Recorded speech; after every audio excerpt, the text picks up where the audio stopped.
Lucas Mendez stood at the floor-to-ceiling window of his penthouse, his eyes scanning the sprawling city below. From here, the world seemed both vast and distant, a living map of ambition, commerce, and survival. Lucas, at 52, had clawed his way to the top of that world, an empire of glass, steel, and capital stretched beneath his feet. He was a high-ranking executive at one of the largest multinational corporations, a man respected, envied, and feared in equal measure. But tonight, like most nights, the reflection staring back at him was a figure cast in shadows, his expression hard and unreadable. His phone buzzed on the marble countertop. Lucas glanced at it, instinctively expecting another email, another message demanding his attention, his decisions. Instead, it was his personal assistant, Beatriz, sending a reminder about a gala he was expected to attend next week. Need to RSVP. Full guest list is attached. He sighed, briefly considering responding, but let the phone slip back onto the counter. Beatriz had worked for him for nearly a decade, handling his daily tasks with the efficiency of a well-oiled machine. Yet, beyond professional exchanges, she knew almost nothing about him. No one did, really. His life was a fortress, carefully guarded, its walls impenetrable. People saw Lucas as a man of power, influence, someone who had achieved everything. What they didn't see was the hollowness that gnawed at him beneath the surface. The penthouse was a testament to his success. Expansive, immaculate, filled with art and luxury. The walls were adorned with abstract paintings from renowned artists, carefully curated furniture from designers across the world, all blending together in an environment that felt more like a museum than a home. He had everything most people aspired to. The cars, the sprawling estate just outside the city, and enough wealth to keep him comfortable for multiple lifetimes. But it was all meaningless. Lucas didn't remember the last time he'd laughed, truly laughed. His interactions with others were shallow, transactional at best. The last meaningful relationship he had was with Clara, his late wife, who had passed nearly a decade ago. And even their marriage in its final years had been strained, pulled tight by his relentless pursuit of success and her growing discontent with their emotionally desolate life. Lucas lifted a glass of whiskey, the amber liquid swirling under the dim light of the room. He took a slow sip, allowing the warmth to spread through him. But it did little to dull the ache inside. It wasn't just Clara's absence that haunted him. It was the gaping void left by someone else, someone he hadn't spoken of in over 20 years.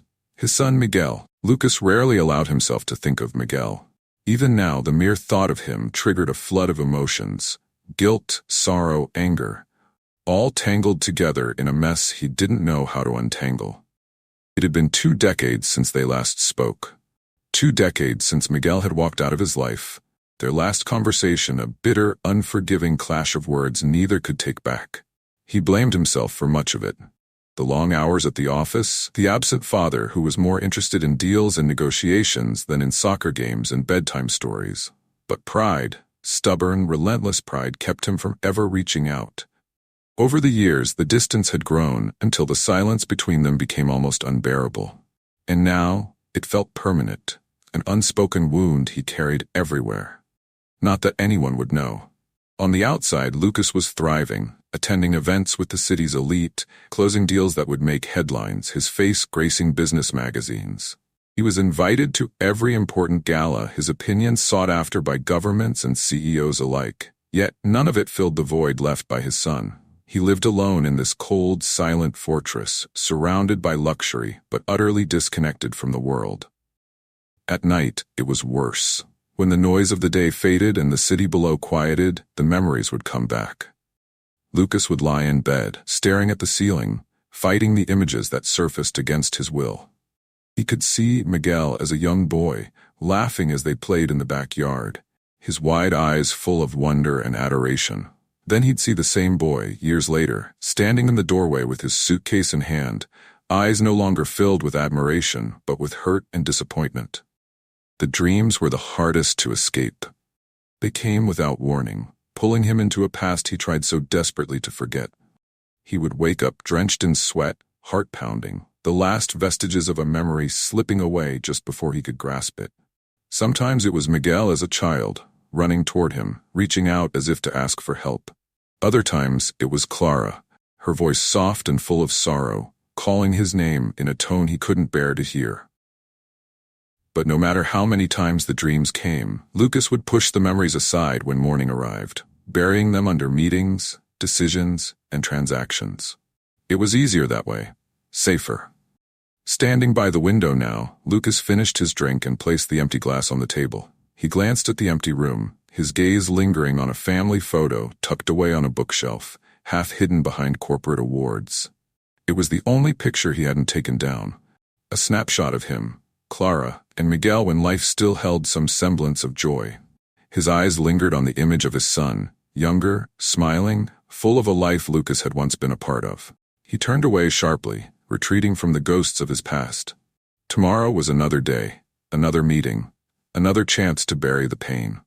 But no matter how hard he tried, Lucas couldn't shake the feeling that the past was not finished with him yet.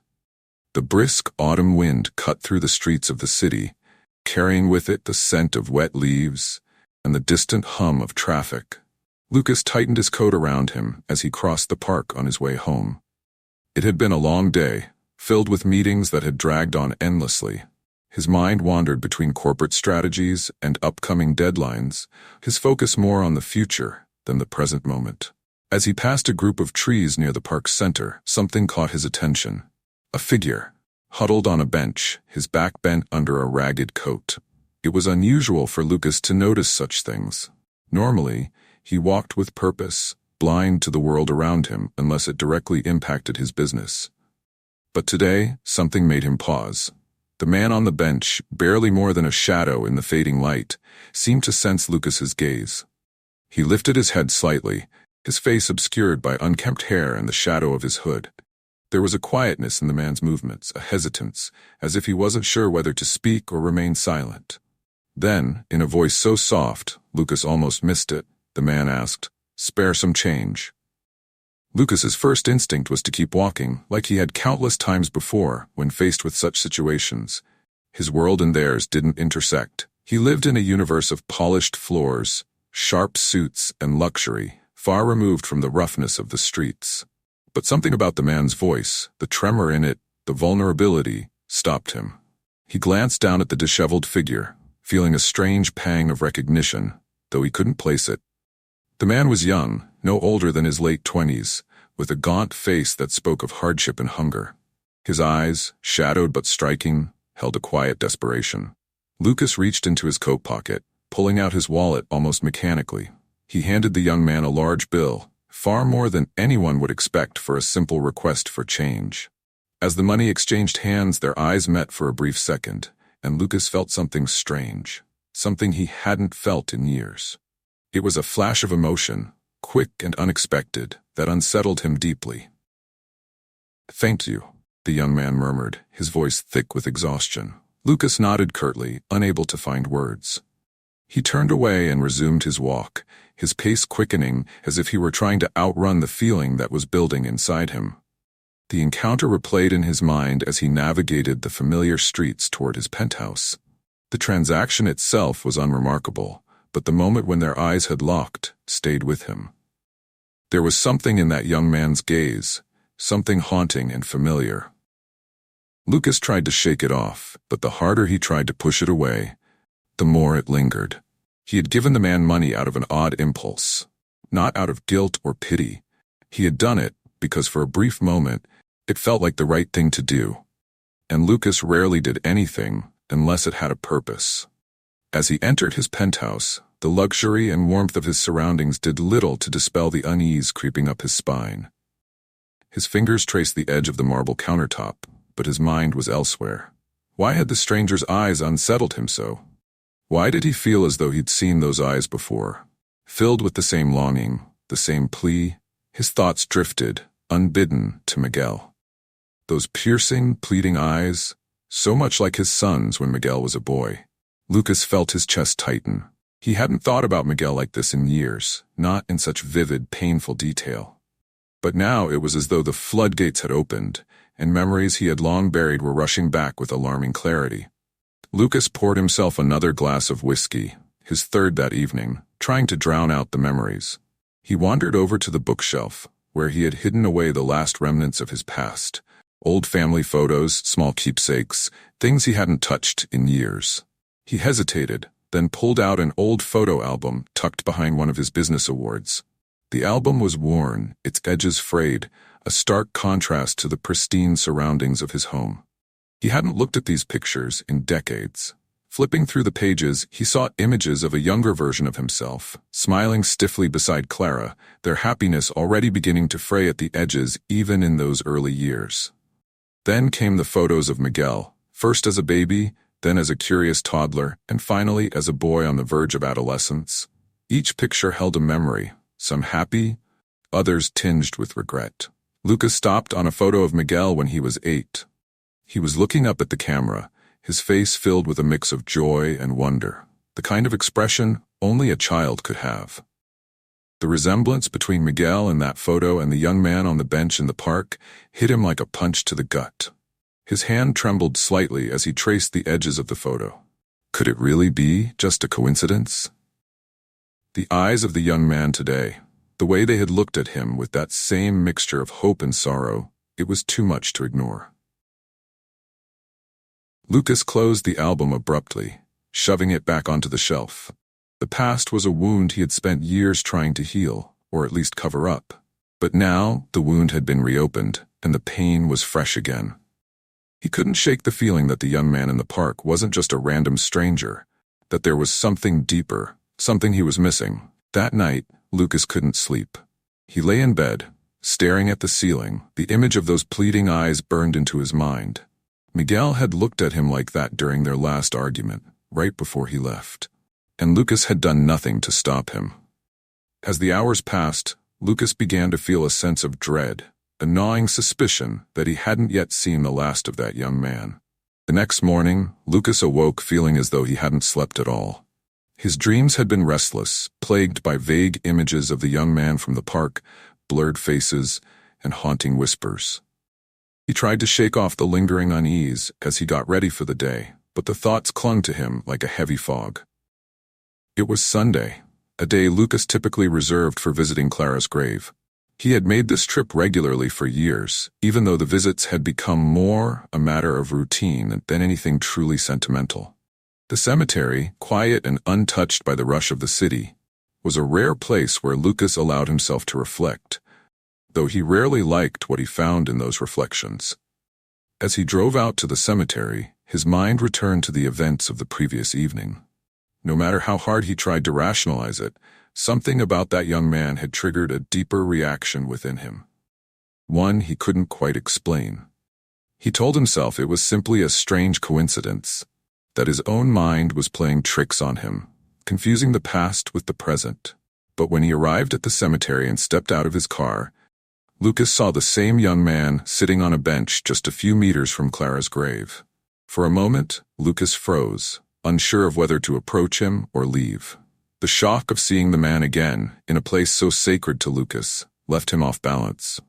His first instinct was to turn and walk away, to avoid whatever uncomfortable confrontation was waiting. But something, a force he couldn't quite define, kept him rooted to the spot. The young man hadn't noticed him yet. He sat hunched over on the bench, his face buried in his hands, his body language that of someone carrying a heavy burden. Lucas's heart raced, his thoughts a whirl of confusion and disbelief. Was this fate, coincidence, or something else entirely? Slowly, cautiously, Lucas approached. The gravel crunched beneath Lucas's shoes as he made his way toward the bench. The sound must have startled the young man, who looked up suddenly, his tired eyes widening in recognition. It was unmistakable now. This was the same person Lucas had encountered the previous evening in the park. The disheveled clothes, the gaunt, hungry face, and those eyes that still struck Lucas with their strange familiarity. "You," Lucas said, his voice betraying a mix of surprise and unease. The young man straightened up, his body tense. He wiped his hands on his jacket nervously, clearly unsure of how to respond. "I'm sorry," he muttered, standing as if to leave. "I didn't mean to disturb you." Lucas shook his head, confusion turning into curiosity. "No, why are you here?" The young man hesitated, his gaze drifting toward Clara's gravestone before returning to Lucas. There was something in his expression, a reluctance, a struggle between what he wanted to say and what he feared. After a long, uncomfortable pause, the young man finally spoke, his voice thick with emotion. "My name is Matteo," he said quietly, as if the name itself carried a weight too heavy to bear. "I came here to find you." Lucas frowned, taking a step back. His mind raced, trying to make sense of the situation. "Find me? Why?" Matteo's eyes filled with a deep, unspoken sorrow as he answered, "Because you're my grandfather." For a moment, the world seemed to freeze. Lucas felt as though the ground had shifted beneath him, his entire reality tilting dangerously out of balance. He blinked, staring at the young man, at Matteo, trying to process the words that had just shattered the fragile walls he'd built around his life. "Grandfather?" His mind stumbled over the word, over the impossible implication it carried. I don't understand," Lucas finally managed, his voice hoarse. "How can you be?" Matteo swallowed hard, the pain in his eyes deepening. "My father was Miguel." The mention of his son's name hit Lucas like a blow to the chest. His breath caught, the air suddenly feeling too thin, too cold. Miguel. His son. The son he had lost so many years ago, the one he had convinced himself he would never hear about again. And now, standing before him, was a young man, Miguel's son, his grandson. Lucas shook his head, taking another step back, his hands trembling slightly. This isn't possible. I would have known if... No, Matteo interrupted, his voice bitter but laced with sadness. You wouldn't have. My father, he never told you. He kept me away from you. I think he was afraid of how you'd react. Or maybe he just didn't want you in our lives. Lucas stared at him, his mind reeling. His heart pounded in his chest as conflicting emotions battled for control. Shock, confusion, anger, grief, they all came crashing down on him at once. His son had kept this from him. He had a grandson and he hadn't known for 20 years. He clenched his fists trying to steady himself. Where is Miguel? He asked, his voice breaking despite his best effort to remain composed. Matteo's face crumpled, and for the first time, Lucas saw the full weight of the young man's grief. He's gone, Matteo whispered, his voice barely audible. He died. A car accident, a few months ago. The words tore through Lucas like a jagged knife, leaving a gaping wound in their wake. Miguel was gone. Dead. The son he had been too proud to reconcile with, the boy who had once looked at him with adoration and hope, was now beyond his reach forever. Lucas staggered back, the world spinning around him. He had always known that someday, the distance between him and his son might become permanent, but he had never expected it to happen like this. He had never prepared for the finality of death, to sever the last fragile thread between them. Miguel was gone, and he had never had a chance to say goodbye. Lucas stood there, his heart pounding in his chest, struggling to comprehend the enormity of what Matteo had just told him. Miguel, his son, the boy who had once been his entire world, had died, and Lucas hadn't even known. The anger that rose inside him was almost unbearable, fueled by years of guilt and regret. You're telling me that I had a grandson, and no one told me? Miguel never said a word? His voice cracked with the weight of his own frustration, the helplessness that came with realizing how much had been kept from him. Matteo shifted uncomfortably, looking down at his hands. He wanted to protect me, Matteo said quietly, his voice trembling. He never talked about you much.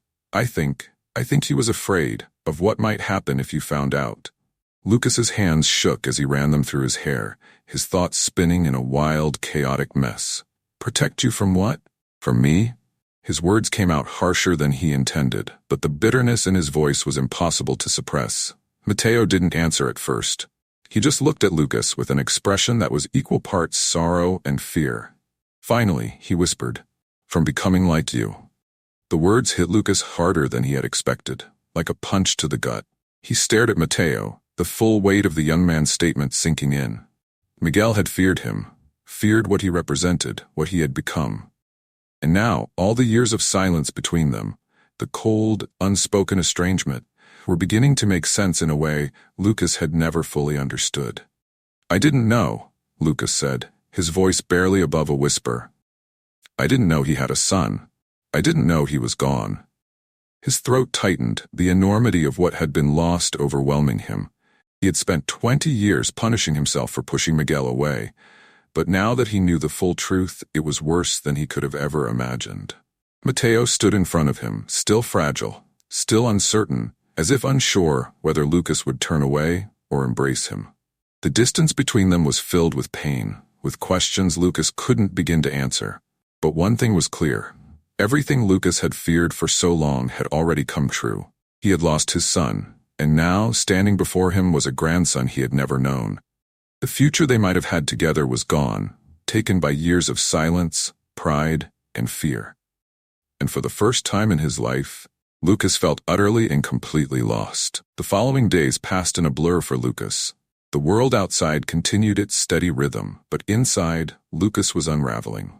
The revelations Mateo had brought into his life hung over him like a storm cloud, impossible to shake. His grandson, Miguel, was dead. He had a grandson, and his son had died without him knowing. The weight of these truths pressed down on him with unbearable force. Lucas had thrown himself into work, as he always did when faced with an emotion he couldn't handle. He buried himself in meetings, phone calls, endless tasks that demanded his attention. Yet no matter how much he tried to drown out the noise in his mind with the busy hum of his professional life, it didn't work. The image of Mateo, standing in the cemetery with his grief so raw, so exposed, haunted Lucas. The words Mateo had spoken, "He wanted to protect me from becoming like you," echoed in his head, gnawing at his conscience. Each night, he found himself staring at the old family photo on his shelf, the picture of him, Clara, and a young Miguel, as though the answers he sought could be found there. But there was no solace in that photo, only a reminder of what he had lost. Of the years that had slipped through his fingers, of the time he could never get back. He hadn't just lost Miguel now, he had been losing him for decades. And the realization that it had been by his own hand was almost too much to bear. He avoided Mateo. Part of him wanted to reach out, to find the young man and demand answers, explanations, anything that could make sense of the mess their lives had become. But another part of him was terrified. Terrified of what Mateo might tell him. Terrified of the truth. So he stayed away, trying to convince himself that it was better this way. That maybe Mateo didn't want to see him anymore either. But deep down, Lucas knew it wasn't just about Mateo. It was about Miguel. And the more he thought about his son, the more Lucas realized how little he truly knew about the man his son had become. One evening, unable to sleep, Lucas found himself drawn to the dusty old box in the corner of his office. It was the box he had hidden away years ago, filled with letters, papers, and photographs, remnants of a life he had long since tried to forget. With trembling hands, he opened it. Inside, he found letters from Clara, old business contracts, postcards from friends he hadn't spoken to in years. And buried underneath it all was a single envelope, yellowed with age, but unopened. His name was scrawled across the front in familiar handwriting, Miguel's handwriting. Lucas's breath caught in his throat as he stared at the envelope. He had never opened it. It was from years ago, long after they had stopped speaking. Miguel had sent him a letter, and Lucas, consumed by pride and anger, had never bothered to read it. With shaking hands, he opened the envelope, unfolding the letter inside. The paper was worn, the ink slightly faded, but the words leapt out at him as if they had been waiting all these years to be read. "Dear Dad, I don't even know if you'll read this, but I need to try. I need to say this, even if you never respond. I miss you. I hate that we don't talk anymore, that we're both too stubborn to fix things. But I don't know how to. I don't know if I even want to. I've spent so long trying to figure out how we ended up like this. Maybe it's because we're too much alike, too proud, too angry to admit that we're wrong. But the truth is, I don't know if I can be around you without feeling like I'm losing myself. You never really saw me, Dad. Not for who I was. You only saw what you wanted me to be. And it hurt too much to keep pretending. I'm not writing this to blame you. I know I've made my share of mistakes. But I want you to know that I loved you, even when I couldn't be around you. I wish things had been different. Maybe one day they will be. I hope you're happy, wherever you are. I hope you found peace." Lucas' hands shook as he finished reading the letter. The words blurred in front of his eyes, his heart pounding in his chest. Miguel had tried to reach out. He had wanted to fix things. And Lucas had been too blind, too caught up in his own pride to see it. All these years, he had blamed Miguel for leaving, for cutting him out of his life. But now, with the letter in his hands, Lucas understood the truth. Miguel had distanced himself, not because he didn't care, but because he couldn't bear the pain of their relationship. He had needed to protect himself, to protect his family from the destructive cycle Lucas had unknowingly perpetuated. Miguel hadn't rejected him out of hatred or spite. He had done it out of self-preservation. Lucas sank into his chair, the letter falling from his hands. The enormity of what he had lost, what he had failed to fix, washed over him like a tidal wave. He had spent so many years telling himself that Miguel had abandoned him. But the truth was, it had been Lucas who had abandoned Miguel. The realization hit Lucas like a punch to the gut. He had been too proud, too stubborn to admit his mistakes, and in the end, it had cost him his relationship with his son. He had been so focused on his success, on building his empire, that he had neglected the one thing that truly mattered, his family. And now Miguel was gone, and Lucas would never have the chance to make things right. The letter felt like a ghost, whispering of opportunities lost, of chances never taken. As Lucas sat there, numb with grief and regret, he understood something that he had refused to see for years. Miguel hadn't left because he wanted to hurt Lucas. He had left because he was hurting too much himself. The weight of that truth was unbearable. Lucas had spent 2 decades punishing himself for pushing Miguel away, but now he realized it had been worse than he ever imagined. Miguel had suffered because of their estrangement. He had carried the pain of their broken relationship, unable to reconcile with the father who had once been his hero. And now it was too late. Lucas sat there in the silence of his office, surrounded by the ghosts of his past, feeling the crushing weight of his failures. There was no way to undo what had been done, no way to go back and change the choices he had made. He could never take back the years of silence, the arguments, the coldness that had driven them apart. But maybe, just maybe, there was still something he could do for Miguel's son. For Mateo. For the first time in years, Lucas allowed himself to cry. He cried for Miguel, for the years they had lost, for the pain he had caused without ever realizing it. He cried for the chance to make things right, a chance that had slipped away forever. And when the tears finally stopped, Lucas made a decision. He couldn't fix the past, but he could try to make amends. For Miguel, for Mateo, for himself. It took Lucas several days to gather the courage to find Mateo again. The letter from Miguel had shaken him to his core, unearthing emotions and regrets that he had long buried. But now, a quiet determination was taking hold. A determination to at least try to make things right with the one person left who could bridge the gap between past and future. Lucas tracked Mateo down through a series of calls and inquiries, reaching out to local shelters and organizations. Mateo had been moving around, never staying in one place for long. Eventually, Lucas found him living in a small, run-down apartment on the edge of the city. It wasn't much, barely furnished, with peeling paint and a sense of impermanence in the air. But it was a place Mateo called home. Standing outside the door, Lucas hesitated. The fear of rejection clawed at him, the possibility that Mateo wouldn't want anything to do with him looming large. But Lucas had already lost too much to walk away now. With a deep breath, he knocked. The door opened slightly, revealing Mateo's wary face. For a moment, neither of them spoke. Mateo's eyes flickered with a mix of emotions, surprise, suspicion, maybe even a hint of fear. Lucas could see that the young man wasn't sure whether to trust him, and he couldn't blame him.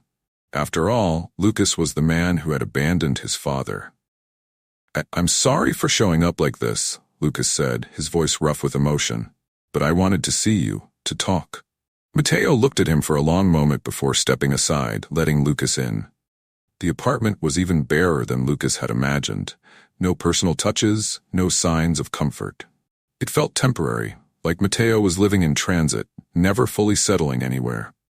Lucas glanced around, his heart heavy with the realization that this young man, his grandson, had been living a life of such instability, all while Lucas had been surrounded by wealth and luxury. They sat down at a small table by the window, the awkwardness between them thick in the air. Lucas wasn't sure where to begin, but he knew he had to start somewhere. "I know I wasn't there for your father," Lucas began, his voice quiet but firm. "I failed him, and I know I can't undo that, but I want to try, to understand. I want to hear about him. About you." Mateo's expression remained guarded, but something in his eyes shifted, softening slightly. "It's a little late for that, don't you think?" he replied, his voice laced with bitterness. But there was pain underneath it, pain that Lucas recognized all too well, the same pain that had lived inside him for years. "I know," Lucas said, his voice almost breaking. "I know it's too late for a lot of things, but it's not too late for us." The first meeting ended awkwardly, with Mateo still unsure of Lucas's intentions, and Lucas stumbling through his words, trying to explain the unexplainable, his absence, his failures as a father. But Lucas didn't give up. Over the next few weeks, he made an effort to see Mateo again. Slowly, cautiously, he chipped away at the walls the young man had built around himself. Each time they met, Lucas listened more than he spoke, wanting to hear about Miguel's life, about what he had missed. Mateo shared pieces of his father's story bit by bit. Miguel had been a good man, a loving father, but he had struggled, financially, emotionally. He had carried the weight of their estranged relationship like a burden, and it had shaped him in ways Lucas hadn't understood. Miguel had started his own family, but the shadow of his unresolved past with Lucas had always lingered. Lucas listened, each new revelation cutting deeper than the last. He had missed so much. He had missed Miguel's life, the milestones, the challenges, the quiet moments that made up the man his son had become. And now, hearing it all from Mateo, Lucas felt the full weight of his regret. "I didn't know," Lucas admitted during one of their meetings, his voice trembling with sorrow. "I didn't know how much he was hurting. I thought he didn't want me in his life." Mateo looked at him, his expression softening. "He did, but he was afraid. Afraid that being around you would tear him apart." Lucas closed his eyes, the sting of those words cutting deep.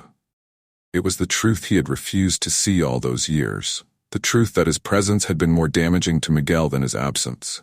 And now, he could never change that. The breakthrough came during one of their later meetings. They were sitting in a small cafe, sharing an awkward silence over coffee, when Lucas finally broke down. He hadn't meant to, hadn't planned on letting his emotions show. But something about the conversation, the weight of everything left unsaid, cracked the walls he had so carefully built around himself. "I'm sorry," Lucas whispered, his voice shaking.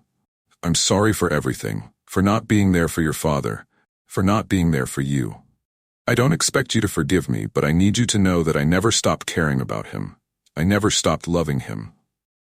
His voice broke, and to his own surprise, tears began to fall. Lucas, who had spent years holding back his emotions, finally allowed himself to feel the full weight of his grief. The loss of Miguel, the years wasted in pride and silence, the pain of knowing that he had pushed away the people who mattered most. Mateo stared at him, his own eyes glistening with unshed tears. For a long moment, neither of them spoke. The air between them was heavy with the shared weight of their loss, of the pain they both carried in different ways.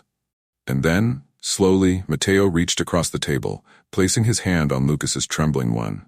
It was a small gesture, but it held the promise of something more, a bridge, however fragile, between the past and the future.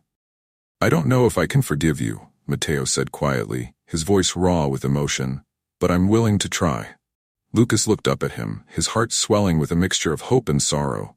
It wasn't forgiveness. Not yet. But it was something. A beginning. For the first time in years, Lucas allowed himself to hope.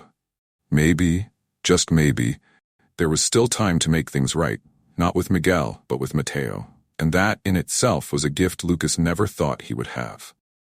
In the weeks that followed their emotional breakthrough, Lucas began to embrace the role he had once neglected, the role of a father figure, not to Miguel, but to Mateo. Their interactions, once strained and tentative, started to ease into something more natural, more genuine.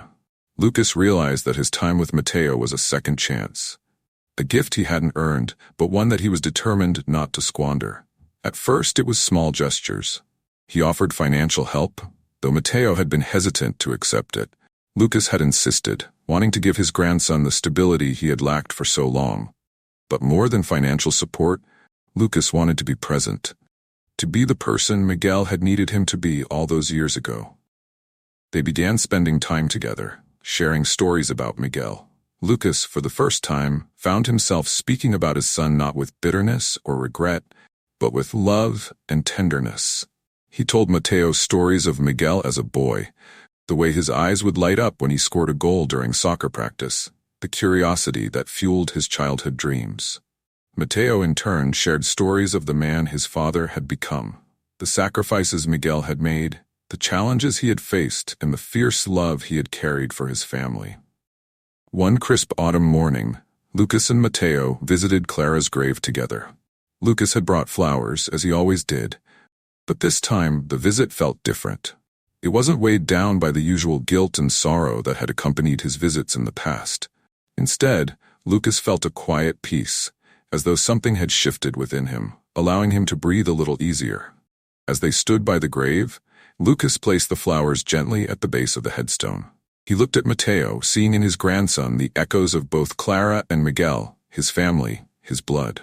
"You would have liked her," Lucas said softly, his voice filled with emotion. "She was kind, gentle. She always believed in the best of people, even when I didn't deserve it."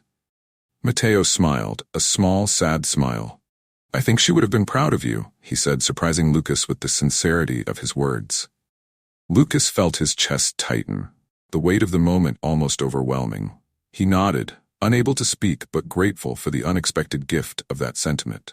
As the days turned into weeks and the weeks into months, Lucas found himself reflecting more deeply on the journey he had taken. He had once been a man who measured his worth by success, by wealth, and by the power he wielded over others. But now, all of that seemed inconsequential in place of what truly mattered: family, connection, love. He had spent so many years running from his past, hiding from the pain of his mistakes. But now, as he stood at this new crossroads, Lucas understood that facing that pain was the only way forward. The distance between him and Miguel had been built on fear of vulnerability, fear of rejection, fear of not being enough. And that fear had cost them everything. But with Mateo, Lucas saw an opportunity for redemption. He couldn't change the past. He couldn't bring Miguel back or undo the damage that had been done, but he could choose how to move forward. He could choose to be present, to be the grandfather that Mateo deserved, and in doing so, honor the memory of the son he had lost. Lucas often thought about the letter he had found, the one Miguel had written but never sent. He kept it in his desk drawer, reading it from time to time, not as a source of regret, but as a reminder of the love that had once existed between them. Miguel had loved him, even when their relationship had been strained beyond repair. And that love, fragile as it had been, was still something Lucas could hold on to. In a way, that letter had been a gift, too. A final message from his son, a chance for Lucas to understand the depths of their shared pain, and the possibility of forgiveness, however distant it seemed. The final scene unfolded at Lucas's home, a place that had once felt so cold and lifeless. Tonight, though, the house was filled with warmth, the soft hum of conversation echoing through the dining room. Lucas had invited Mateo over for dinner, a family dinner, something he hadn't experienced in decades. The table was set, the aroma of food filling the air as they sat down to eat. Mateo looked around, his eyes taking in the home that had once seemed so distant from his own life. It was a simple dinner, nothing extravagant, but it felt significant. For Lucas, it was a symbol of everything that had changed, a quiet, unspoken promise of new beginnings. As they ate, Lucas found himself smiling more freely than he had in years. There was no tension between them, no lingering awkwardness, just two people, bound by family, sharing a meal. They spoke of small things, work, plans for the future, even light-hearted memories of Miguel. The heavy weight of the past seemed to lift, if only for a moment. Outside, the sun was beginning to set, casting a warm, golden glow over the room. Lucas glanced out the window, watching as the light slowly faded, replaced by the soft twilight of evening. He felt an odd sense of peace, a calmness that had eluded him for so long. As they finished their meal, Mateo looked at Lucas with an expression of quiet gratitude. "Thank you for everything," he said, his voice soft but sincere. Lucas smiled, a deep, genuine smile. "No, Mateo, thank you." They sat in comfortable silence for a while, the moments stretching out, full of unspoken understanding. Lucas knew that their journey was far from over, that there would be challenges ahead, memories that would resurface, emotions that would need to be processed. But for the first time in years, he didn't feel the need to run from any of it. He had spent too long living in the shadow of regret. Now sitting across from his grandson, Lucas felt something he hadn't felt in a long time. Hope. Hope for the future. Hope for the possibility of healing, and hope for the family that, against all odds, was still there. As the evening drew to a close and Mateo stood to leave, Lucas walked him to the door. The air outside was cool, the stars beginning to appear in the darkening sky. "I'll see you soon?" Lucas asked, a hint of uncertainty still lingering. Mateo smiled, nodding. "Yeah, you will."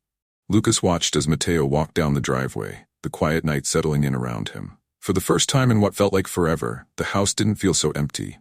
It was still large, still filled with the trappings of a life he had once thought was important, but now it felt like a home again. As Lucas closed the door behind him, he paused for a moment, looking around the quiet house. The emptiness that had once defined his life was still there, but it no longer consumed him. He had lost so much, but he had also gained something unexpected, a second chance, and this time, he wouldn't let it slip away. The last light of the day disappeared, and Lucas, feeling the warmth of the evening still in his heart, allowed himself to believe that, somehow, everything was going to be okay.